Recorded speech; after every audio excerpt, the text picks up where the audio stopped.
Buenas, en el día de hoy mi compañera Wendy Elías y mi persona Nayeli Herrera les estaremos hablando un poco sobre el descubrimiento de América y el arte de la inscripción eh, dentro del contexto de la Edad Media al Renacimiento. Para entrar un poco en contexto sobre el arte de la descripción y el descubrimiento de América, se hace necesario ahondar un poco más o hacer un breve repaso sobre el descubrimiento de América. Como todos sabemos, el descubrimiento de América es un hecho de gran trascendencia histórica que ocurrió el 12 de octubre de 1942, esto producto de una expedición que realizaba el señor Cristóbal Colón por ordenanza de los reyes católicos Isabel de Castilla y Fernando de Aragón. Esta expedición estaba encaminada hacia las tierras de India, pero en un desvío, esa expedición, esta excursión que realizaba Cristóbal Colón, llegó a tierras americanas. Esta expedición se realizó en la compañía o bajo la dirección de tres grandes embarcaciones que fueron la Niña, la Pinta y la Santa María. El descubrimiento de América se dio a través de 4 viajes. El primero de ellos, cuando llegaron por primera vez en 1942, un 12 de octubre, pisando suelo de Islas Gomera, o lo que se conoce hoy en día como Islas Canarias. El segundo viaje fue en 1943 y en este viaje llegaron a tierra de Jamaica y Puerto Rico, y es aquí donde comienza todo el proceso de colonización. El tercer viaje estuvo en 1948 y llegaron a tierras venezolanas, lo que hoy se conoce como el territorio de Venezuela. Y el último viaje fue en 1502. Esta expedición trajo consecuencias tanto para Europa como para América. Para América, eh, para Europa, trajo desplazamiento o inmigración de su población a nuestro continente americano. Trajo el ingreso de nuevas riquezas para, para Europa, porque nuestro continente era rico en oro, en plata, en plomo, en minerales, en muchísimas cosas. Entonces los europeos al llegar a nuestro continente y darse cuenta de todas esas maravillas, ellos a través del intercambio, es decir, ellos nos traían objetos que nosotros no conocíamos y a cambio se llevaban nuestra riqueza. Nuevos productos de consumo. Acá se manejaba también lo que era la agricultura, la ganadería. Entonces esos productos de consumo, ellos también se los llevaban hacia su territorio. Para América, las consecuencias fueron devastadoras. Trajo consigo pérdida de riquezas materiales. Toda nuestra riqueza, nuestro oro, todas esas cosas que mencioné anteriormente que se llevaron los europeos, representó una gran pérdida material y pérdida también en cuanto a la religión, a la cultura y a la lengua, porque al venirse las masas de población europea hacia nuestro continente, trajeron consigo sus costumbres, su historia, su cultura, su lengua, su religión, y la impusieron a nuestro territorio hasta que totalmente nosotros nos acoplamos a esa cultura, a esa religión, a esas costumbres de los europeos.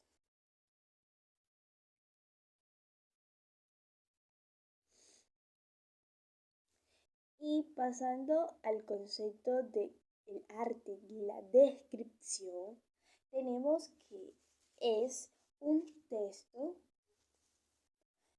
que él pretende eh, que el receptor sepa algo sin necesidad de verlo. trata de describir lo que son cosas, lugares, personas, animales, objetos, sin la necesidad de que el receptor, el espectador, esté en el momento en que están sucediendo las cosas o sin que vea esas cosas que se están describiendo. Aquí tenemos tres tipos de descripción. Tenemos la descripción subjetiva. Esta descripción incluye lo que son las valoraciones, las opiniones y sentimientos personales sobre lo que se está describiendo. Por su parte está la descripción objetiva, que es un poco más concreta, y esta se describe sin la necesidad de dar esas opiniones, valoraciones o impresiones personales sobre lo que se está describiendo. Esta acepta únicamente lo que son características observables y comprobables, es decir, lo que se llama o se trabaja también con el método científico. Y está la descripción estética. Esta descripción recoge los rangos de algo tal y como sucedió en un momento determinado. Estos rangos son esencialmente permanentes y estables, es decir, que no varían.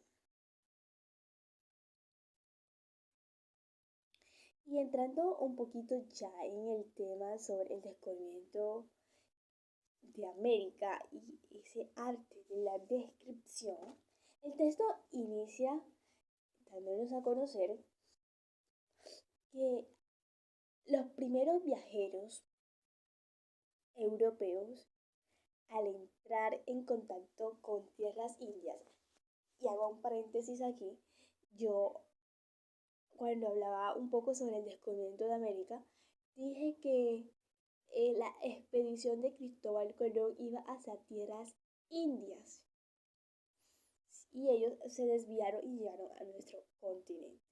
Bueno, entonces acá ya ellos tenían un primer acercamiento con India, ya conocían India, ya habían hecho algunos viajes y al entrar en contacto esos primeros viajeros con tierras indias, ellos vieron ante sus ojos un espectáculo inédito. ¿Por qué? Porque India, al igual que nuestro continente, poseía grandes riquezas, tanto materiales como culturales.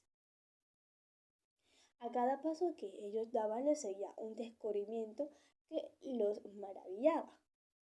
Entonces surgen estas tres preguntas.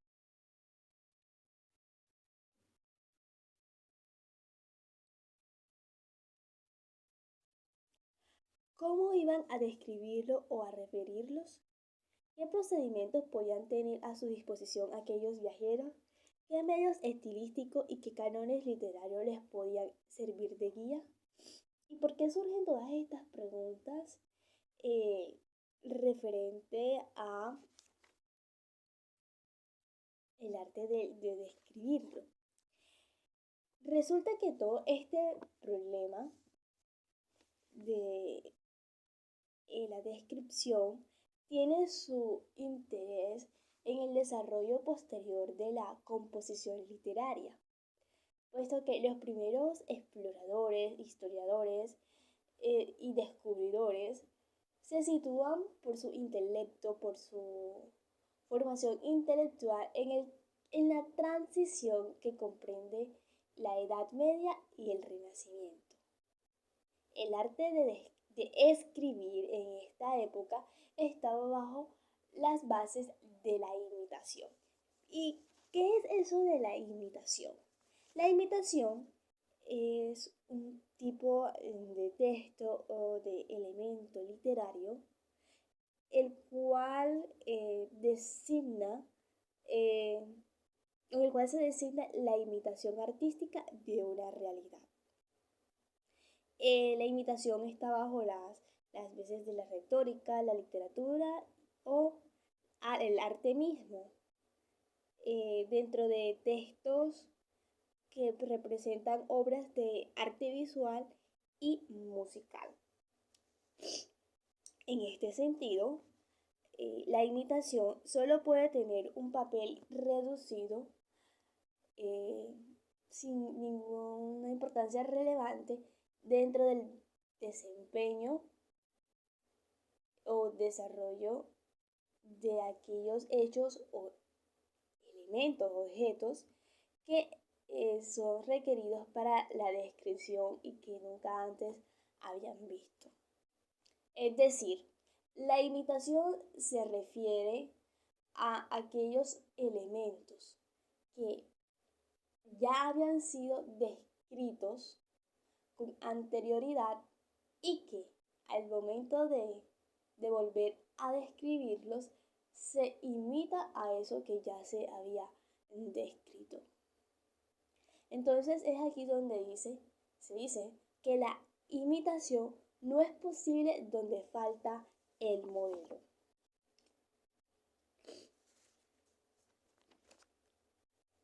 Entonces tenemos que el viajero que pretende narrar sus andanzas por tierras desconocidas se ve privado a lo ya acostumbrado de su arte. Eh, es decir, no le será posible recurrir a las reglas de la retórica tradicional o de los servicios de canones ya preestablecidos para describir, sino que está en la potestad de crear y de fijarse únicamente en sus propios recursos para la utilización de la descripción.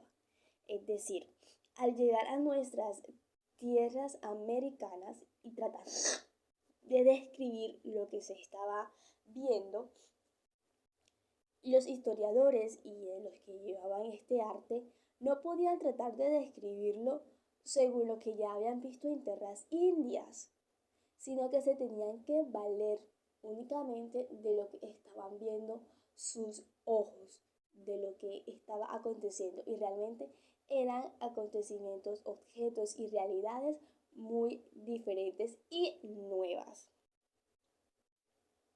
Es por eso que se hace esta pregunta, ¿cómo iban a describir o a referirlos?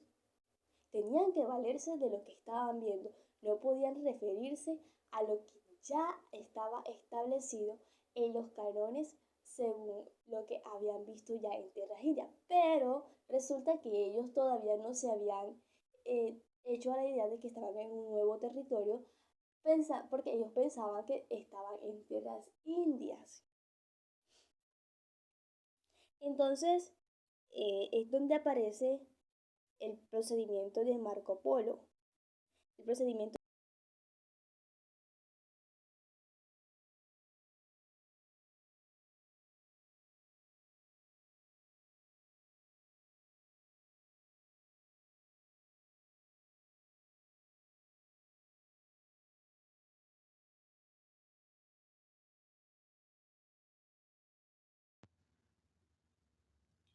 Y el poema que he escogido para acompañar esta exposición se llama La cuesta de las luciérnagas.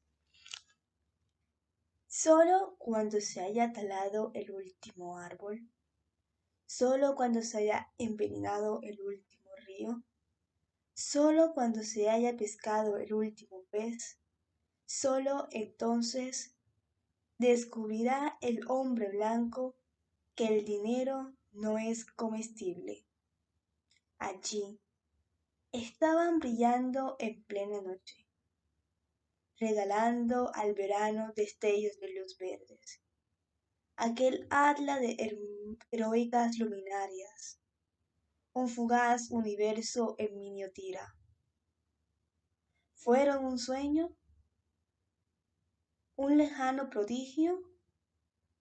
¿Las nupcias del incendio con el agua? ¿Dónde están esas hadas voladoras? ¿Quién destruyó la feroz que nos acogían? Yo las vi, y mi hermana las vio, y mis padres las vieron, y mis abuelos y sus padres y los padres de sus padres. Mi hijo será el primer desheredado, a fuerzos habitantes de un mundo sin luciérnagas. Y las preguntas que he decidido realizar dentro de esta exposición son las siguientes. ¿Qué sentimientos tuvo Cristóbal Colón al darse cuenta que las tierras que estaba tratando de describir no correspondían a la India sino a un nuevo continente? ¿Qué sentimientos experimenta el niño al saber que es el único de su descendencia familiar que no llegará a conocer las luciérnagas? Gracias.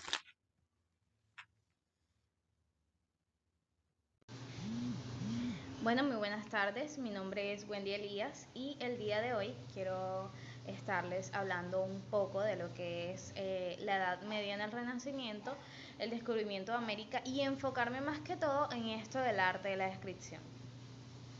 Bueno, para empezar, existen 3 procedimientos del arte de la descripción y obviamente yo estaré comentándoles de qué se trata, desglosando este tema que es muy importante, que me pareció interesante y pues que sé que a ustedes también les va a llamar la atención y que también les va a gustar. Bueno, para empezar, de lo que ya se ha mencionado anteriormente, lo que ha dicho mi compañera acerca de lo que es esto de la Edad Media al Renacimiento y el descubrimiento de América, yo quiero hablar de este procedimiento al cual se ha sido llamado no ver si no lo haya visto. Y para seguir esta transición desde la Edad Media al Renacimiento hay que tener en cuenta los cambios culturales que se vivían en ese momento. Obviamente para eso tenemos como punto importante el paso de la cultura literaria, teniendo en cuenta, por supuesto, este arte de la descripción. Y para entrar en materia, me gustaría pues empezar hablando de lo que se ve a lo largo de la historia y que se toma como referencia para el arte de esta descripción. Como primer procedimiento, se llama no ver si no lo haya visto. Sabemos que consistía en describir lo que ya se había visto después de la manera en que ya se había descrito, una manera definida, sin tanto, ¿cómo decirlo?, sin tanto arreglo, sin tanto de esto. Y sabemos que marca un paso importante a lo largo pues, de la historia. Y quiero enfocarme bastante en este hombre llamado Marco Polo, que fue un excelente lector del mundo. Y sus hazañas nos dan memorables datos sobre los paisajes, las costumbres, historias donde iba. Aunque Marco Polo, sus historias eran bastante místicas, él no representaba como tal los objetos desconocidos, sino que se decía que lo nuevo solo era una especie de recopilación de lo que ya se había visto.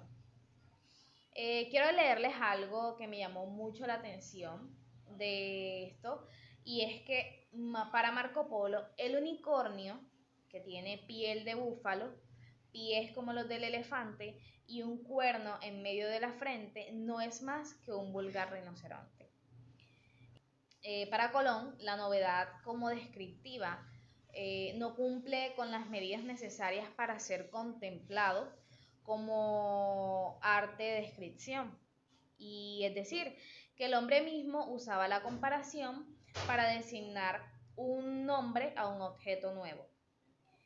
Y bueno, podemos decir que para Colón lo nuevo no es interesante, de aquí que los nombres antiguos fueran espontáneamente las características de estos nuevos objetos. Por eso cuando Marco Polo describe de esta manera el unicornio, vemos que de la manera en que lo hace es algo bastante textualizado, fino, pero ¿por qué no simplemente lo llama el unicornio? Aquí es donde viene esta arte de la descripción. Como segundo procedimiento, Este consistía en conservar a la realidad americana su nombre americano. Es el mismo Colón, según los textos, quien escribió la palabra canoa después de darles varias veces el nombre tradicional, conocido como Almaría. También al principio daba a los caudillos de los indígenas el nombre de reyes y que con el tiempo se decidió por cacique, que le pareció mucho más apropiado. Por consiguiente, también se anexó el americanismo a muchas de las nociones de las ideas que se recibían y referentes a las palabras. Por esto, la palabra enagua, de origen caribe, se hizo rápidamente popular en el español, como equivalente de faldillas. Así Caribe vino a ser caníbal y cacique actualmente señala una validez diferente de la que se dio primeramente. Y como esta pura descripción del arte, que es el tercer procedimiento, se enfoca mucho en la descripción antes, en los escritos pues se menciona esta arte como bastante descriptiva y estas descripciones apuntaban a una simple definición. Pero en la siguiente generación se hace más frecuentemente la descripción pura. Por ejemplo, en la obra de Bartolomé de las Casas, por esto quiero leerles un pasaje que vi en el capítulo de bravísima relación de la destrucción de las Indias. Y